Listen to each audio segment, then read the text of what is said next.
What if an army with nearly 99,000 troops suddenly lost its eyes at the worst possible moment? And what if that happened in one of the most dangerous cities on the entire front, where one mistake could open the road to a much bigger collapse?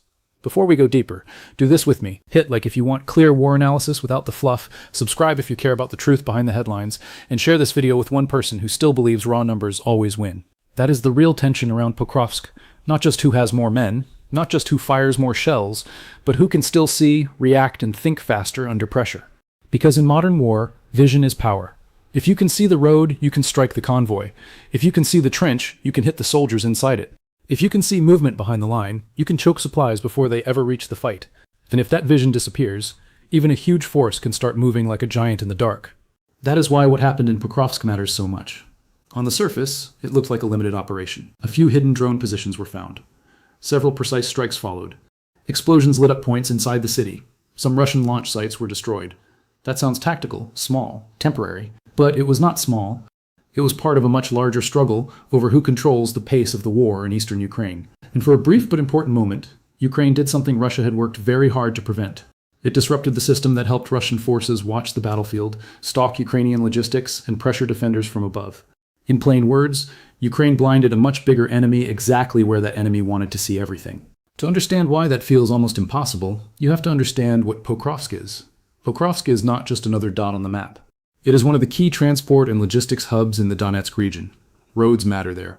Rail mattered there. Supply timing matters there. The city sits near routes that help connect Ukrainian defenses across a wider belt of towns that have long stood between Russian advances and deeper movement westward.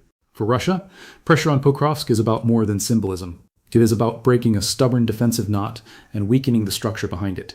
For Ukraine, holding that area has meant protecting movement, slowing encirclement, and forcing Russia to spend lives and equipment for every few hundred meters.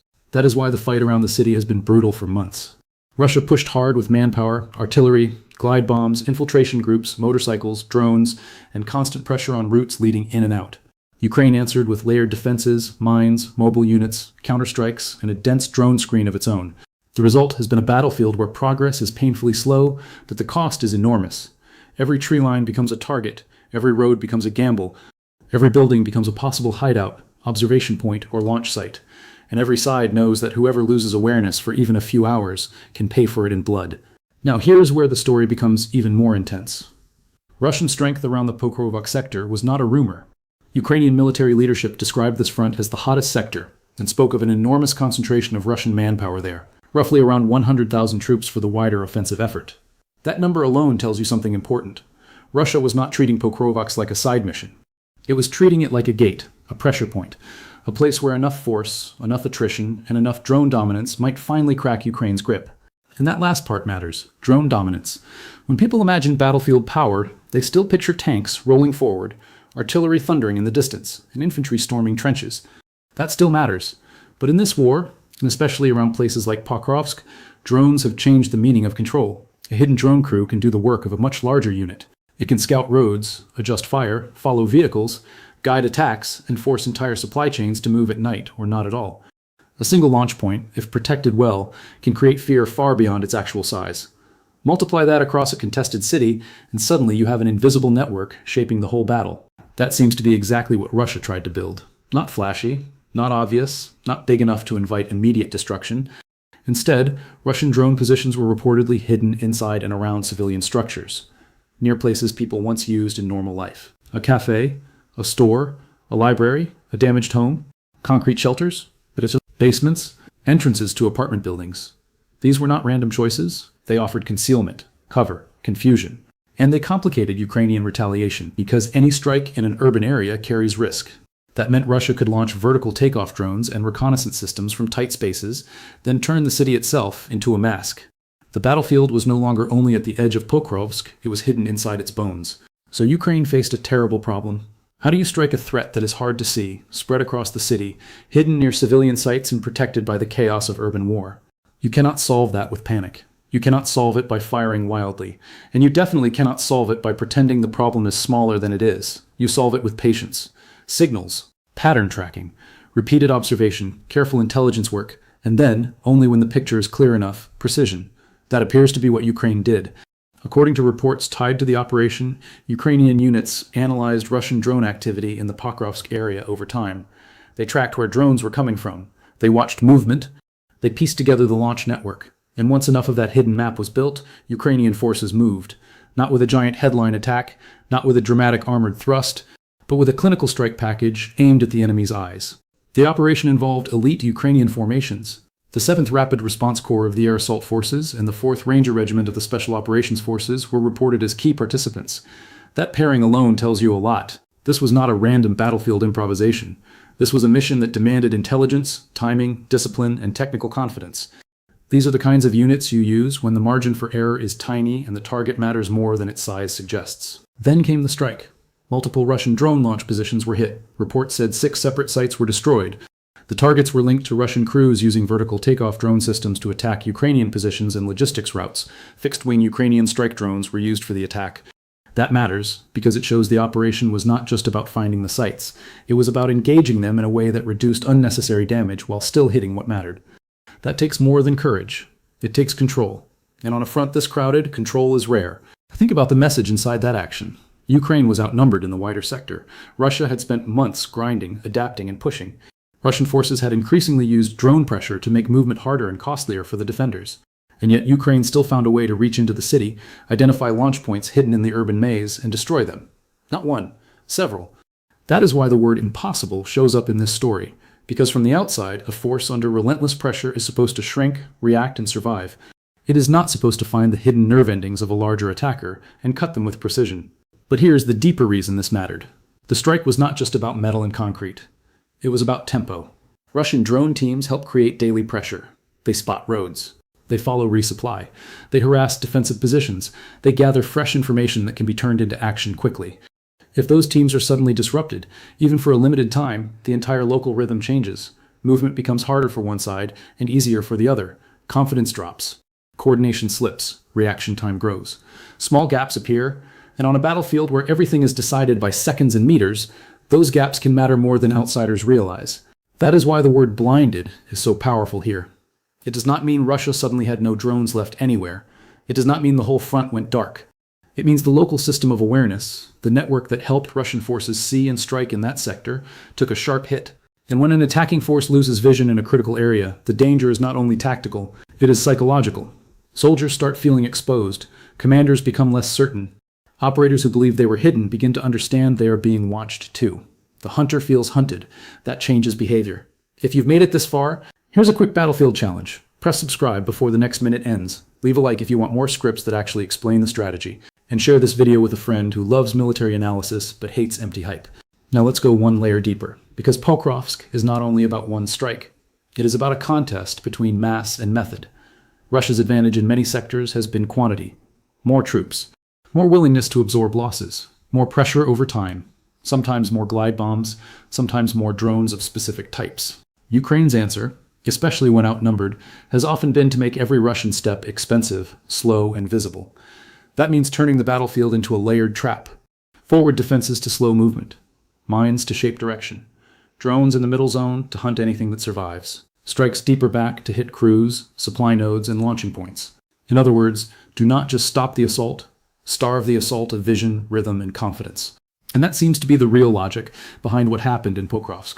Ukraine was not simply defending streets. It was trying to degrade the Russian process, break the chain. First, find the launch sites, then reduce the enemy's ability to scout and hit supply lines, then create safer windows for your own logistics and infantry, then force the attacker to spend more effort rebuilding what was lost. This is not glamorous warfare. It is not the kind of war movie moment where one explosion ends everything. It is harsher than that. Smarter than that, more patient than that, and maybe that is why it is so important. Because modern war is increasingly won by the side that can keep turning information into accurate violence faster than the other side can recover. There is also something morally dark in this story that should not be ignored. The use of civilian areas as masks for drone operations puts everyone in greater danger. It turns ordinary spaces into military risk zones. It dares the other side to strike, and hopes confusion will protect the operator. That is one reason precision matters so much. If Ukraine really managed to hit these positions while limiting wider damage, that is not just tactically impressive. It is a sign of how exact these operations now have to be. One wrong strike can hand the enemy propaganda. One clean strike can take away a tool of pressure without giving that propaganda victory. That is a very difficult line to walk. There is another reason Pokrovsk matters.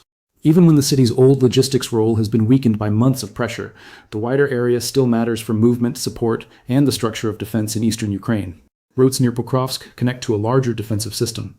If Russia can push deeper and turn more roads into kill zones, Ukrainian units farther out feel it. If Ukraine can keep key corridors usable, even under terrible conditions, it buys time. And time has become one of the most precious resources in this war. Time to rotate units. Time to build defenses. Time to adapt to new Russian tactics. Time to create new drone answers to Russian drone advantages. Time to keep the front from becoming a cascade. That is why a strike on drone launch sites inside Pokrovsk is bigger than it looks. It is not only about destroying machines, it is about protecting the possibility of movement. And in attritional warfare, movement is survival. A truck that gets through can keep a unit fighting. A road watched by enemy drones can become a death sentence. A temporary blind spot for the attacker can mean food, ammunition, medical evacuation, or reinforcements actually arrive. That is the kind of detail many viewers miss when they hear about 6 sites destroyed. 6 sites can mean dozens of saved moments. And dozens of saved moments can mean a front line still holds by the end of the week. Now, does this mean Russia is finished around Pokrovsk? No, and this is where serious analysis matters more than easy emotion. Russia adapts. It has already shown the ability to change methods when older patterns stop working. It has shifted to smaller assault groups. It has used motorcycles and foot movement to reduce exposure. It has expanded drone use. It has benefited from fiber optic drones in some sectors because those systems are harder to jam with standard electronic warfare. It continues to throw manpower into the fight. It keeps probing for weak points. So no single operation, however sharp, ends the wider battle. Anyone telling you otherwise is selling drama, not understanding. But the opposite mistake is just as dangerous. It would be wrong to dismiss this as a tiny footnote, because front lines are shaped by accumulation. One strike alone may not transform the war, but repeated disruption of drone crews, repeated pressure on logistics, repeated destruction of launch points, and repeated denial of easy battlefield awareness can change what is possible over time. This is how bigger offensives stall, not always in one dramatic collapse, but through 1,000 cuts to perception, timing, and stamina. That is why this operation deserves attention. It fits a pattern where Ukraine tries to offset Russian mass with better targeting, better adaptation, and a relentless attempt to punish exposed systems instead of merely surviving them. And remember the psychological side. Russian forces around Pokrovsk were operating in a sector that mattered deeply to the Kremlin's goals in Donetsk. They were not there casually. They were there under expectation, under pressure, under the promise that steady grinding would eventually bend the line. When a defending force reaches into that environment and blows up the launch points helping the attack function, it creates doubt. Not total panic, but doubt. And doubt is deadly in a battle of endurance, because once troops begin to wonder whether their hidden positions are truly hidden, every launch feels riskier, every transmission feels exposed, every quiet building feels less safe. That is how blindness begins. First, not in the machines, but in the mind. There is also a lesson here for the wider future of warfare. For years, many armies focused on firepower first, and saw drones as support tools. This war has rewritten that logic. Now drones are often the nervous system. They are the eyes over roads, the spotters for artillery, the hunters of vehicles, the stalkers of exposed infantry, the scouts of broken tree lines, the quiet observers that never seem to sleep. Take out enough of that system, and even a force with more men can start losing its edge. That is why the phrase Ukraine blinded them is not just a dramatic title. It points to the central truth of this battlefield. If you disrupt the enemy's sensing network, you can reduce the value of his mass. And that may be the most important thing Ukraine achieved in Pokrovsk. Not a miracle, not invincibility, not a permanent solution. Something more realistic, and in a way, more impressive. It created a local condition where intelligence, patience, and precision temporarily beat volume. That matters, because volume is Russia's comfort zone. Precision is Ukraine's necessity. And when necessity is sharpened long enough, it can become an advantage of its own. So imagine the scene from the Russian side. You believe you are pressing a key sector, you have numbers, you have constant movement, you have launch sites tucked into the city. Your drone crews are helping watch roads and hit routes that keep the defenders alive. Then, suddenly, those safe points are not safe. One after another, they are found, tracked, destroyed. The city you used as cover becomes a map in the enemy's hands. That is more than material loss. That is exposure. That is the feeling that your system has been read. And once a system is read, it becomes much easier to break again. Before we finish the final stretch, let's make this channel stronger together. If this breakdown gave you a clearer picture than the mainstream noise, tap like, join the channel by subscribing, and send this video to someone who wants the real battlefield story, not just the loudest headline. Now here's the final tension. Can Ukraine keep doing this often enough to matter in the long run? That is the real question. Because one operation can inspire, a series of operations can reshape a sector. To hold Pokrovsk under extreme pressure, Ukraine does not just need bravery, it needs repetition. Repeatable intelligence, repeatable precision, repeatable adaptation, repeatable logistics under fire, repeatable destruction of the enemy's best tools. That is a brutal standard. But that is the standard this war has created. The good news for Ukraine is that this operation suggests a method, not just a moment. It suggests that Russian drone infrastructure can be found. It suggests hidden urban launch sites are vulnerable if patterns are studied hard enough. It suggests elite units can work together in a way that converts intelligence into exact strikes. And it suggests that even on a front where Russia keeps pushing, the attacker is not free from fear. That matters.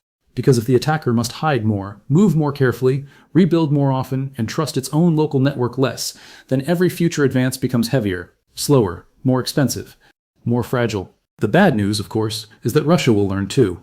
It may spread out more. It may change launch habits. It may relocate crews faster. It may rely on different drone types.